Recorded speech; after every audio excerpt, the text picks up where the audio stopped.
our next battle, first we need to check out the weather center near Four Tree City.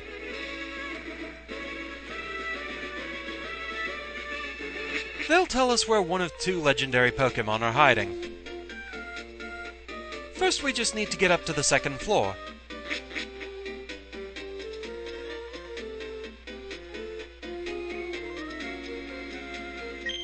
I track weather patterns over the Hoenn region. Presently, a drought has been recorded in Route 116. Could that mean somewhere near Route 116?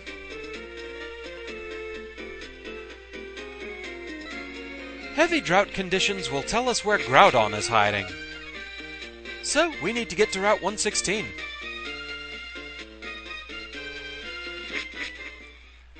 So, let's see, where exactly is that? Let's see, 119, 18, 17... Route 116, over here.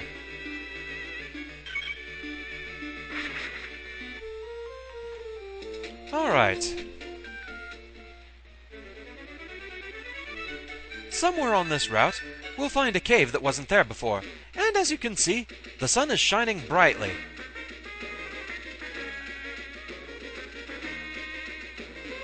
And we've discovered Terra Cave.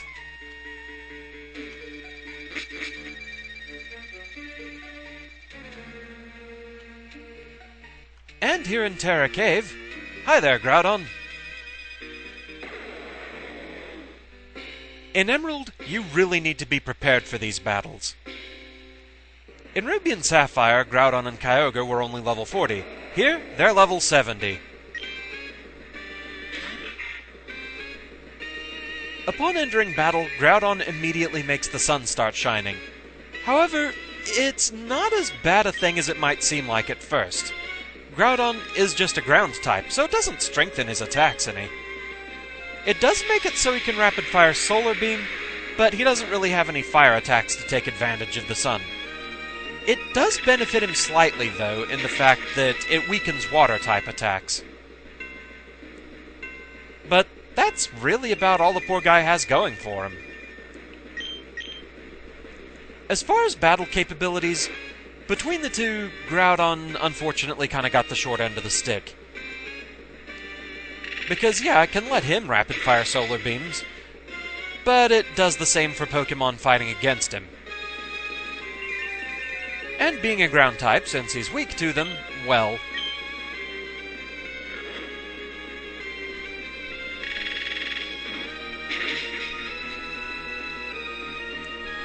So with that, that's another one down.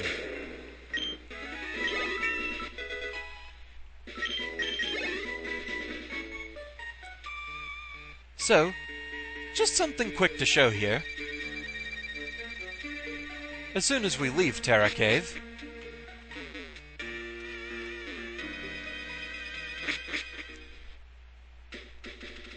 the intense sunshine appears to have subsided, and the cave is gone as well.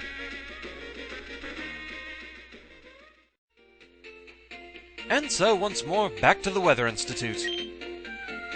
Presently, heavy rainfall has been recorded over Route 125. Could that mean somewhere near Route 125?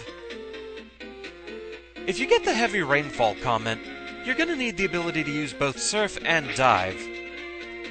Much like Terra Cave, this area can appear in multiple places, so you will need to check in with the Weather Institute to find out where it's hiding at the time. So, let's see, 125... Okay, so up here somewhere. Alright, fair enough.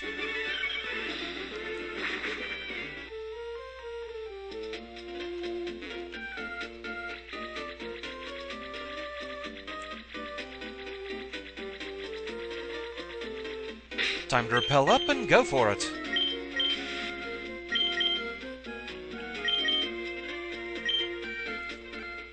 What you want to do here is look for a diving spot that isn't normally open. And the heavy rainfall has started, so we're in the right place.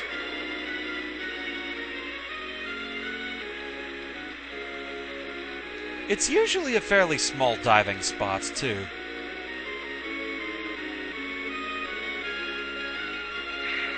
but you still kind of have to hunt for it.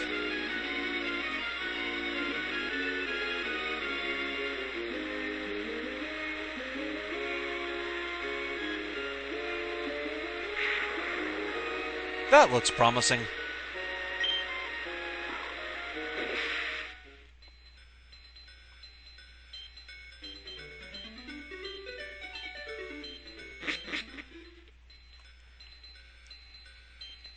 And we have found Marine Cave.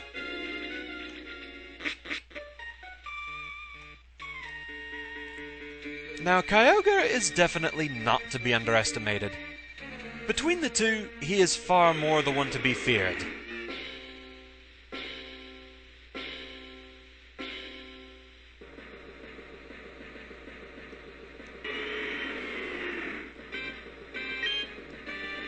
Upon starting battle, Kyogre will immediately make it start raining. Technically, this too is a double-edged sword because it makes thunder more likely to hit, but Kyogre can tank it a bit better. And the thing is, the rain does strengthen Kyogre's moves.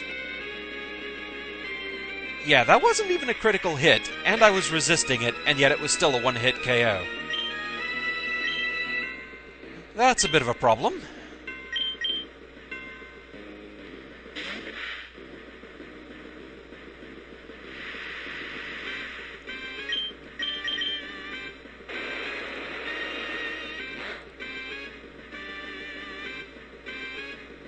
Oh boy. This is not good. Not at all.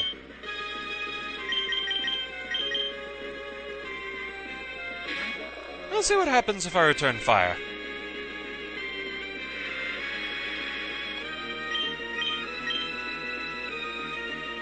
Well, at least it didn't get the one-hit KO in.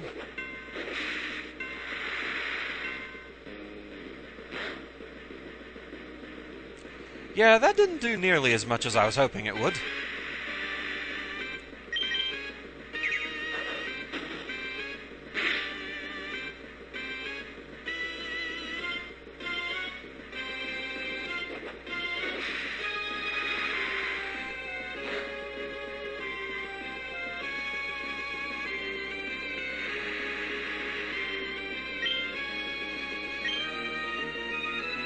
Slowly but surely we're whittling him down.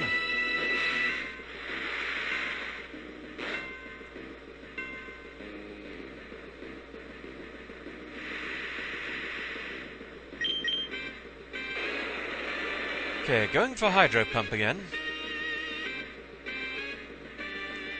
Well, bugger!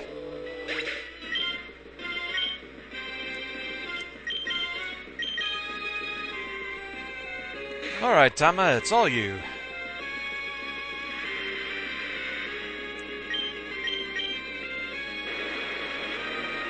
Possibly.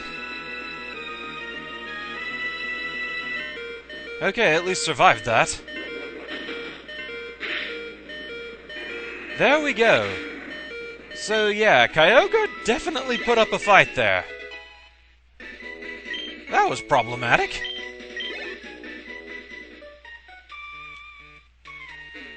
Fear the Orca of Doom.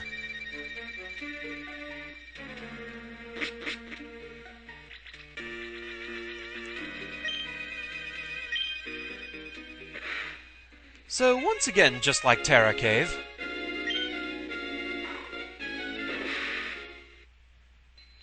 once we get out of here,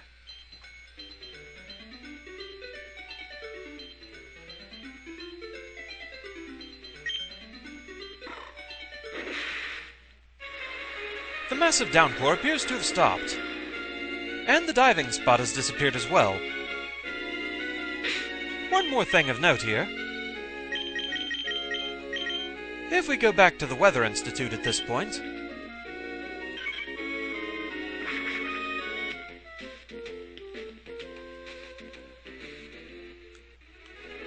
just need to go check out our forecasting friend.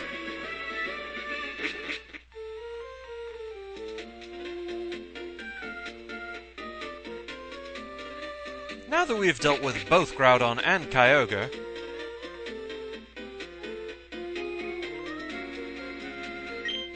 abnormal weather conditions are no longer being reported. The occasional rainfall is a blessing, really. Yeah, tell that to HughesNet. So anyway, we still have one final legendary to go after.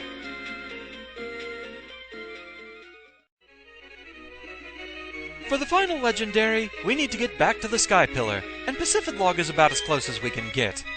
You need to make sure that you have the Mach Bike for this segment rather than the Acro Bike, and you're also probably going to want to have a number of repels on hand. So with that, off we go. Getting into the Sky Pillar, well, that's the easy bit.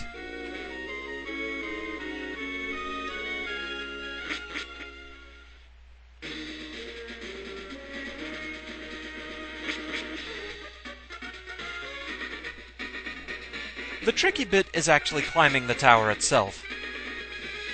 Rayquaza wrecked this place pretty good. And as such, the floors are unstable now. You need to use the Mach Bike to build up a good head of steam to get past them. It's pretty much like climbing the Mirage Tower again.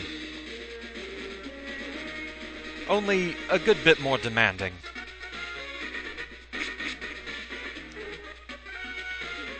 Okay, what do I want to do here? I think I see what they want me to do, but it's still going to be tricky. Also, I have the feeling my repel's about to wear off, yeah. Want to go ahead and take care of that when I'm not on the broken tiles. Okay.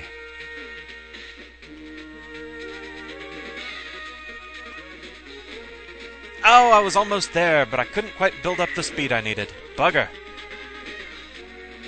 Yeah, reacting on the Mach Bike is a bit tricky. And I'm trapped.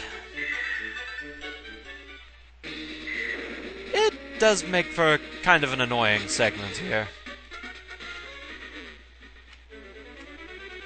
Okay, let's start from a bit farther away. Ah, I was almost there, but I turned too fast. I need to fall down in those two middle spots. Ah.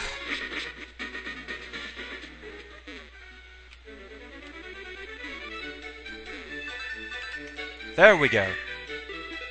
So yeah, like I said, it's not too bad, but it is still moderately annoying. Just a reaction thing more than anything else, learning the timing of the Mach Bike, which is pretty fidgety overall. But with that... wow, Rayquaza. Love what you've done with the place. You've been busy. So, unlike Kyogre and Groudon, Rayquaza isn't particularly penalized by his ability. All his ability does is stops the effects of weather. I don't think it outright stops the weather, just any extra effects they cause. His main disadvantage is that he's Flying Dragon, meaning severe ice allergies. Going for Outrage. Ice Ball probably was not the best option I could have used. I was expecting him to do something else.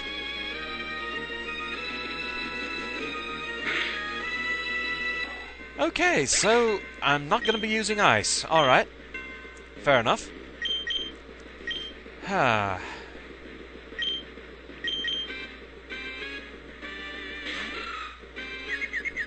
Rayquaza is currently confused after having used Outrage.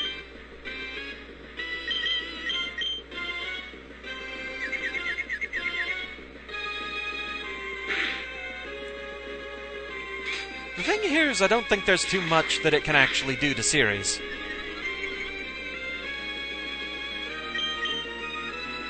Especially if it's just going to stay confused. Yeah, extreme speed. It's normal, so I double resist that.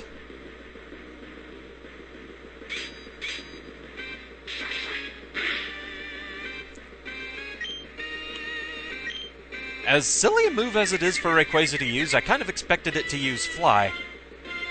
Because, yeah, a legendary with an HM move.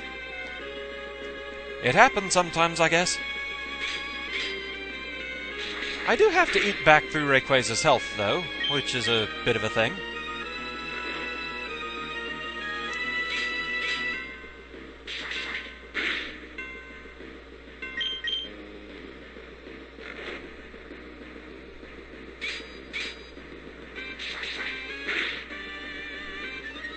There's always the hope that it'll keep raising my attack, though.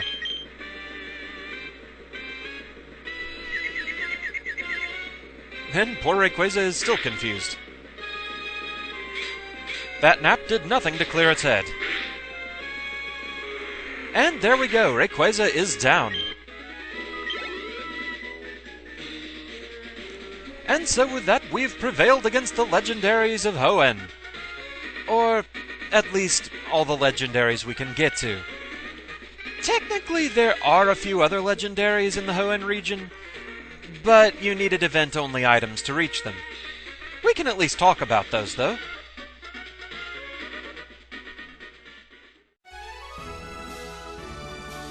Back in the days of 3rd Gen, there were a number of event-only items that you could use to access new locations and find a few legendary Pokémon. Even a couple that there were no other ways to actually capture. So, this was pretty cool. Unfortunately, back in the days of 3rd Gen, you couldn't just hop on Nintendo Wi-Fi and download them. You had to actually attend specific events. That means these were actually fairly rare. Not a lot of people could get them, and at least one of them, I'm not actually sure it was truthfully released. The first of these items was the Eon Ticket. This was available in Ruby, Sapphire, and Emerald, and would allow you to access Southern Island, where you could find the opposite Eon Pokémon to the one that you found roaming around Hoenn. In Ruby and Sapphire it was always set, but in Emerald it would be the opposite of whichever one you chose from the news report. You'd find them at level 50, they'd actually stay to battle you instead of trying to run away, and they would be holding the infamous Soul Dew item, a hold item specifically for Latios and Latias that is so broken it has the dubious honor of being the only hold item banned from the Battle Frontier type areas. The Eon Ticket was given away during the days of Ruby and Sapphire. In some areas it was given as a download event, and in others it was made available as an e-reader card. Because everyone had the e-reader, right? In Emerald, you basically had to hope you could mix records with somebody that had the Eon Ticket previously on Ruby and Sapphire. That was the only way to get it.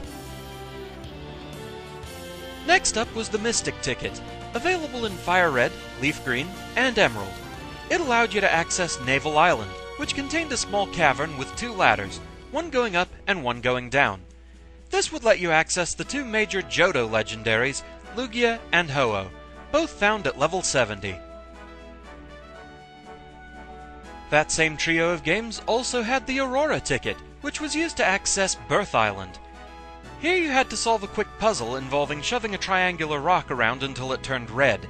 Once you were finished, you would encounter Deoxys.